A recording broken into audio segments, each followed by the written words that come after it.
Gjatë prezantimit të raportit të anketës ndërkombëtare të mësimdhënies dhe nxënjes, kryeministri Edi Rama u shpreh se qeveria i kushton rëndësi mbështetjes së mësuesve të rinj dhe uljes së ngarkesës së tyre. Ulja e ngarkesës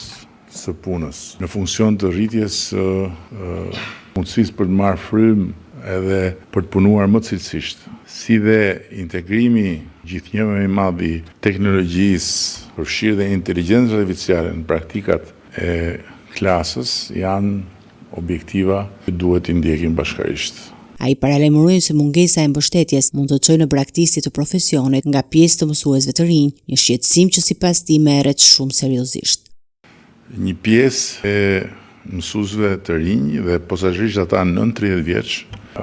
raportojnë që mund ta lënë profesionin nëse nuk do të ndjehen të mbështetur mjaftueshëm dhe nuk do ndjehen motivuar mjaftueshëm. Dhe ky është një sinjal që ne e marrim shumë seriozisht. Rama theksoi gjithashtu progresin e bërë për rivendosjen e autoritetit të mësuesit dhe për mirësimin e kushteve të sigurisë në shkolla. Zhvillimi profesional, edukimi në vazhdim i mësuesve, pjesëmarrja e tyre sistematike në trajnime për të përmirësuar cilësinë dhe për të rritur ndikimin e mësuesve në procesin mësimor, është objektiv që konfirmohet edhe nga anketimi. Rama nënvizoi rëndësinë e zhvillimit të programeve në fushat e artit dhe zejtarisë si pjesë e vizionit të një sistemi arsimor gjithëpërfshirës dhe përfshirës. Duam që të bëjmë më shumë, sidomos përmes programeve jashtë mësimore, në mënyrë që t'i mbajmë nxënësit sa më shumë të lidhur me aktivitete dhe me praktika që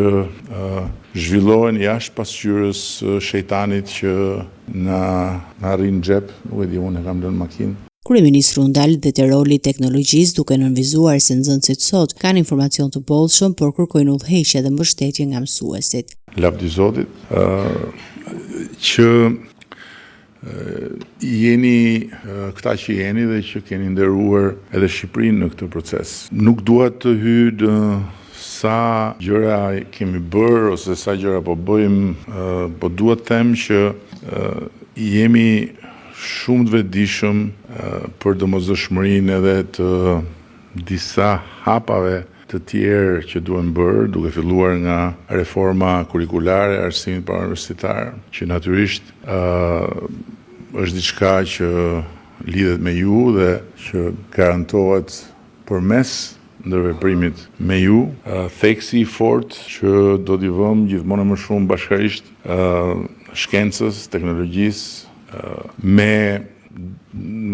një mirë kuptim madh për domosdoshmërinë gjithnjë e më evidente që të nxisim më shumë inxhinierinë, të nxisim më shumë matematikën dhe të integrojmë sa më shumë inteligjencën artificiale në procesin mësimor. Ai siguroi se qeveria do të qëndrojë pranë mësuesve duke ofruar përkushtim dhe mbështetje të vazhdueshme për të ndihmuar ata të përballojnë sfidat e reja në arsimin modern.